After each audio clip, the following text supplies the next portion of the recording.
Masya Allah. Alhamdulillah. Wassalatu wassalamu ala rasulillah wa ala alihi wa sahbihi wa wala wa man tabi'a ila yaumil qiyamah amma ba'du. Puji syukur kita hantarkan kehadirat Allah Subhanahu wa taala sampai pagi hari ini masih memberikan kita nikmat kesehatan, kesempatan, kekuatan hingga kemudian tergerak hati, terpanggil sanubari datang ke masjid yang sama-sama kita banggakan, yang sama-sama kita cintai, yaitu Masjid Raya An. Selama ini saya hanya tahu Sepen Andalas, tapi ternyata Andalas ada masjidnya. Masya Allah. Orang Padang mengecek apa? Andaleh. Ya, Andaleh. Masjid Raya Andaleh. Alhamdulillah. Apa kata Ibnu Athaillah As-Sakandari? Maqamak haitsu aqamak. Tempatmu di sisi Allah tergantung bagaimana Allah menempatkanmu di pagi ini. Tempatmu di sisi Allah tergantung bagaimana posisimu di saat ini. Maka untuk melihat siapa kita di hadapan Allah, cukup lihat bagaimana kesibukan kita. Ketika kita sibuk dengan ibadah, maka kita di hadapan Allah adalah ahli ibadah.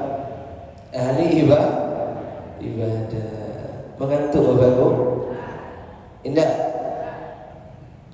Kalau kita datang menuntut ilmu, maka kita ditulis di sisi Allah sebagai penuntut ilmu. Man kharaja li talabil ilmi aw man kharaja fi talabil ilmi fahuwa fi sabilillah hatta yarja.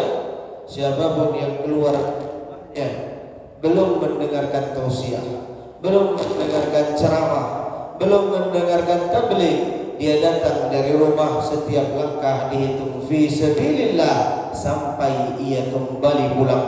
Maka meskipun tausiah baru 2 menit, tapi langkah-langkah kebaikan itu sudah dicatat oleh Allah semenjak Bapak Ibu keluar. Semoga kita selalu berada di jalan yang diridhai oleh Allah. Amin amin ya rabbal alamin.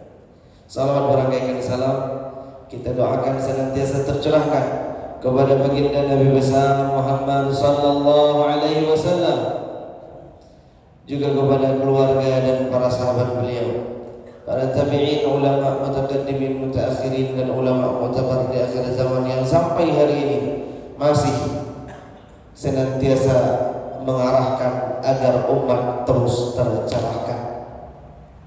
Yang sama-sama kita muliakan pemimpin kita bersama hadir di tengah-tengah kita, Bapak Wakil Wali Kota, semoga Allah sehatkan beliau fi khair wa lutuf wal afiyah, amin.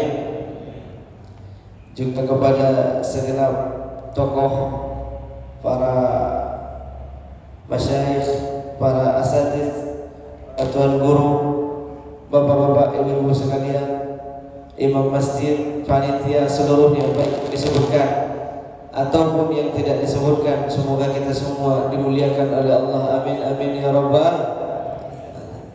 Bapak Ibu jamaah subuh yang dimuliakan oleh Allah, biasanya saya tabligh itu malam, biasanya tabligh itu maghrib, isya, tapi ini subuh. Sanggup Bapak Ibu? Saya belum tentu sanggup. Kalau ingin melihat orang Islam, kata Buya Hamka, lihatlah orang-orang yang sholat Idul Fitri. Tapi kalau ingin melihat orang-orang yang beriman, datanglah ke masjid di subuh hari. Mereka lah yang terpanggil, mereka lah yang tergerak hatinya, adalah orang-orang yang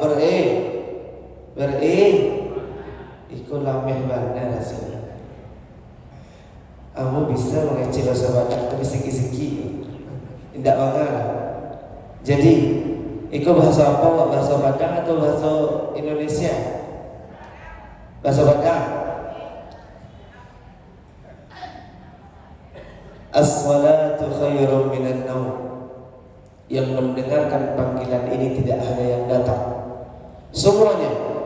Orang-orang yang rumahnya di dekat masjid, orang-orang yang subuh lewat di jalanan, mendengarkan panggilan as-salatu khairun minan naum. Salat itu lebih baik daripada tidur. Tapi tidak semua orang mampu bangkit dari kasur. Tidak semua orang terpanggil. tidak semua orang tergerak. Maka orang-orang yang hadir di sini bukan karena kita hebat, Bapak Ibu, bukan karena kita lebih taat. Ketika kau merasa dengan sholat kita merasa lebih hebat, kita merasa lebih taat, maka sejatinya kita tidak semakin dekat dengan Allah. Karena ketika ada panggilan Allahu Akbar, azan, apa kita menjawab? Allah, asyhadu an la ilaha illallah, jawabannya sama. Tapi ketika datang hayya 'alas shalah, mari kita sholat, apa jawabannya Bapak Ibu? La haula. Mari kita sholat, kami tidak mampu. La haula wala quwata illa billah. Maka sampai hari ini jika masih diberikan kesempatan untuk sholat, bukan karena kita yang hebat, tapi karena Allah yang masih menggerakkan hati kita untuk datang ke tempat-tempat yang seperti ini, ke tempat-tempat yang penuh barakah. Karena sholat subuh itu berat. Wa innaha lakabiratun, kata Allah. Sungguh sholat itu berat. Illa 'alal khashi'in, kecuali bagi mereka orang-orang khusyuk. Siapa itu orang-orang yang khusyuk? Alladzina yadhunnuna annahum mulaqu rabbihim wa annahum ilaihi raji'un. Orang-orang yang meyakini bahwa dia akan bertemu dengan Allah. Orang-orang yang meyakini bahwa dia akan bertemu dengan Tuhan. Orang-orang yang meyakini bahwa di akhirat akan ada pembalasan, bahwa di akhirat akan ada perkumpulan yang tidak akan ada yang dapat menyelamatkan kita kecuali ridha dan rahmat Allah yang kita jemput lewat amalan-amalan ibadah seperti yang kita hadiri pada pagi yang penuh berkah ini.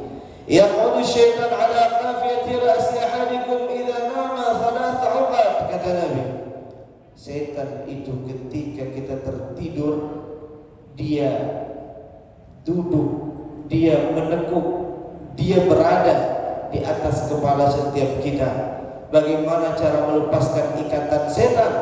Yang pertama, ketika dia bangun lalu dia berzikir, maka terlepaslah satu ikatan. Kemudian yang kedua, ketika dia berwudu, maka lepaslah dua ikatan. Lalu dia hadir sholat, maka terlepaslah tiga ikatan. Alhamdulillah, hadirnya kita pada pagi hari ini sudah melepaskan tiga ikatan setan, di mana banyak teman-teman, kerabat, keluarga, bapak ibu yang di luar sana mungkin masih berjuang melawan setan, mungkin masih terus berjuang, dan sampai hari ini, sampai saat ini masih belum menang karena belum berhasil untuk bangun dari kasurnya. Tapi alhamdulillah, barakah nikmat daripada Allah, kita terpilih untuk terpanggil datang pada pagi yang berbahagia ini. Salat subuh itu selain berat, dia istimewa. Allah ketika menceritakan salat-salat yang lain itu digabungkan jadi satu paket. Aqimis salata liduluki syamsi ila ghasaqil lail. Dirikanlah salat dari tergelincir matahari sampai tengah malam. Itu salat zuhur di sana, maghrib, isya, asar, semuanya 4 salat. Tapi ketika bercerita tentang salat subuh, kata Allah, Quran al-fajri, dan salat subuh tunggal disebutkan sendiri, inna Quran al-fajri kana masyhuda, karena salat subuh adalah salat yang disaksikan oleh malaikat. Apa jaminannya? Man shallal bardan dakhala al-jannah. Siapapun yang salat subuh asar, maka dia masuk ke dalam surga. Begitu kata Nabi dalam hadis yang diceritakan, basyiril masya'in fi dhulam ila al-masjid bin nuri tam yaum al-qiyamah. Berikan kabar gembira kepada orang-orang yang berjalan di tengah kegelapan menuju masjid salat subuh di pagi hari. Dengan apa kabar gembiranya? Bin nuri tam, dengan cahaya yang terang kelak di hari kiamat. Maka datangnya kita di tengah gelap hingga terbit matahari adalah upaya untuk menjemput penerangan kelak di hari akhir. Karena maaf Bapak Ibu, saya melihat banyak orang-orang tua yang hadir, meskipun abang-abang adik-adik yang muda juga ikut ada. Inilah yang dikatakan oleh Allah dalam hadis qudsi, laula syuyukhun ruk'a lasabba alaikumul adzab sabba. Kalau bukan karena orang mati menjaga rukuknya, kalau bukan karena orang tua yang mesti istiqomah dalam salatnya, maka akan diturunkan azab. Alhamdulillah, kita hidup menumpang tuah pada mereka-mereka yang tua. Kita hidup menumpang tuah pada orang tua yang sampai hari ini istiqomah, dan dengan itulah terhindar kita daripada azab Allah. Amin amin ya rabbal alamin. Begitu kita bangun di pagi hari, ambisinya dua saja. Ambisi kita begitu bangkit dari tidur dua saja. Yang pertama adalah sholat, yang kedua adalah ada orang yang begitu bangun dia panik kerjaannya. Ada orang yang begitu bangun dia panik ke kantornya. Ada orang yang begitu bangun dia panik ke pasarnya. Ada orang yang begitu bangun dia panik ke masjidnya. Apa yang didapatkan oleh dua orang ini? Kalau dia bangun niat datang ke masjid, rakaat al-fajr khairun minad dunya wa ma fiha. 2 rakaat sebelum fajar tadi yang kita lakukan adalah lebih baik daripada dunia dan seisinya. Bak kecil ulama ketika menjelaskan hadis kau, apa kecilnya? Seandainya awak punya dunia dan seisinya, kita kok ada dunia dan seisinya adalah milik kita seorang saja, maka kita infakkan, kita sedekahkan, itu jauh lebih baik 2 rakaat fajar tadi. Pahalanya jauh lebih besar daripada menginfakkan dunia dan seisinya. Maka kalau kita tidak punya dunia dan seisinya, ingin dicatat sebagai orang-orang yang memberikan sedekah, dunia dan seisinya caranya adalah datang ke masjid, sholat sunnah fajar 2 rakaat. Adapun orang-orang yang ketika bangun dia mengejar dunia, apa yang ia dapatkan dalam satu hadis riwayat Tabrani dikatakan, man asbaha, siapapun yang ketika pagi harinya wa dunya akbar hammih, dan dunia menjadi posisi ambisi yang paling tinggi dalam hidupnya, falaysa lahu minallahi syai', maka dia tidak mendapatkan apa-apa di sisi Allah. Wa alzamallahu qalbahu arba'a khisal, dan hatinya akan dikunci oleh Allah oleh 4 perkara ini. Yang pertama apa? Adalah hamman la yanqati'u anhu abadan. Ada kegelisahan ketika kita mengejar dunia. Semakin kita mengejar, semakin hilang rasanya. Semakin kita dapat, semakin hampa jadinya. Semakin banyak, semakin sedikit rasanya. Ada kegelisahan yang tidak pernah usai bagi orang-orang yang mengejar dunia sebagai ambisi utamanya. Yang kedua adalah faqran, kemiskinan yang terus bertambah. Semakin dia mengejar, semakin berkurang. Semakin dia tambah, semakin sedikit rasanya. Itulah bertambahnya faqran, bertambahnya rasa fakir. Maka kata Allah dalam sebuah hadis qudsi, seandainya di antara anak cucu Adam itu memiliki 1 lembah isinya emas semua, dan itu milik 1 orang dia, maka dalam hatinya akan mengucapkan, seandainya aku punya 2 saja ya Allah. Kalau diagihnya 2 kata Allah, dalam hatinya membisiak, seandainya punya 3. Kalau diagih 3, begitulah seterusnya. Begitu dunia tidak pernah cukup bagi kita manusia. Sebab Allah katakan, la yamla'u jawfu bani Adam illa turab. Tidak ada yang bisa menyumpal perut anak cucu Adam kecuali tanah.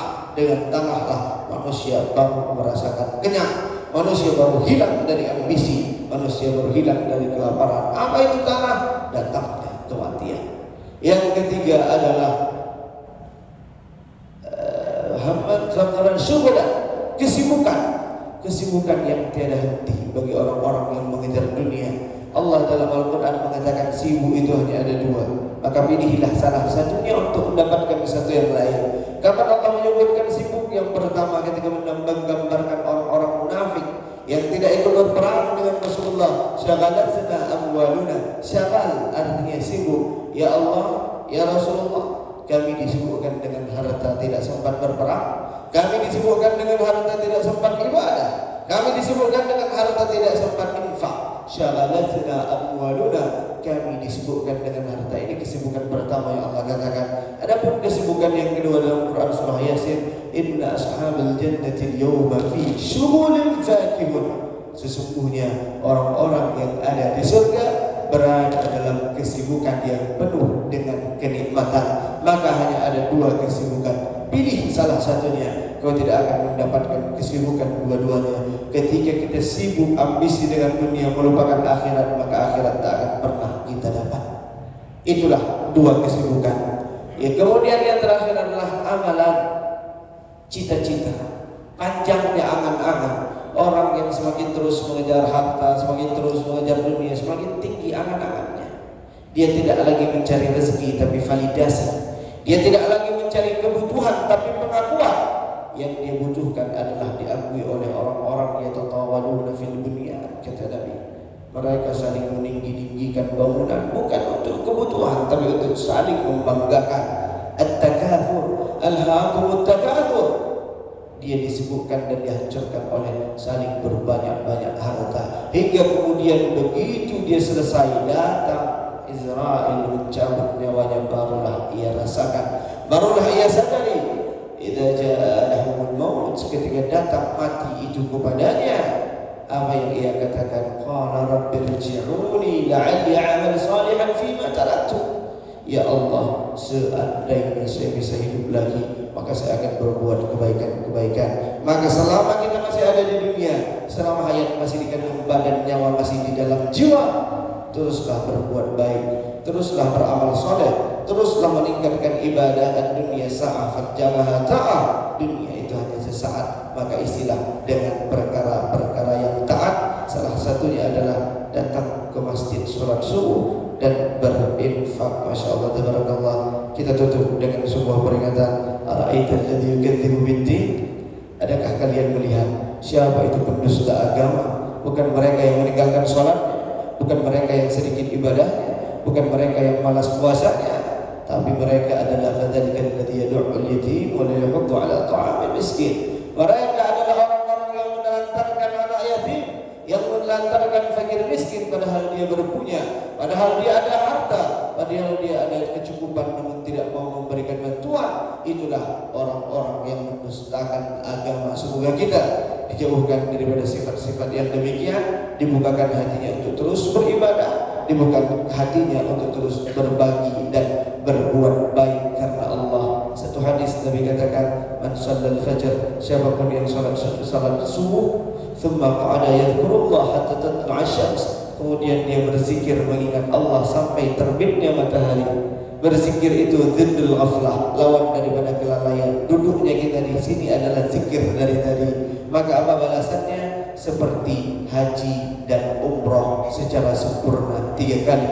Tammah, tammah, tammah. Dan tadi saya sudah lihat bahwa fajar hari terbitnya, syuruknya adalah jam 6.16. Maka untuk menggapai pahala ibadah haji dan umrah, bisa kita laksanakan sholat sunnah syuruk atau isyraq 2 rakaat lillahi ta'ala. Mungkin hanya sekian yang dapat saya sampaikan. Mohon maaf menyita waktu Bapak Ibu sekalian. Semoga amalan-amalan kebaikan yang kita lakukan hari ini dapat kita rasakan nikmatnya di akhirat nanti. Billahi taufiq wal hidayah wal ridha wal inayah. Assalamualaikum warahmatullahi wabarakatuh.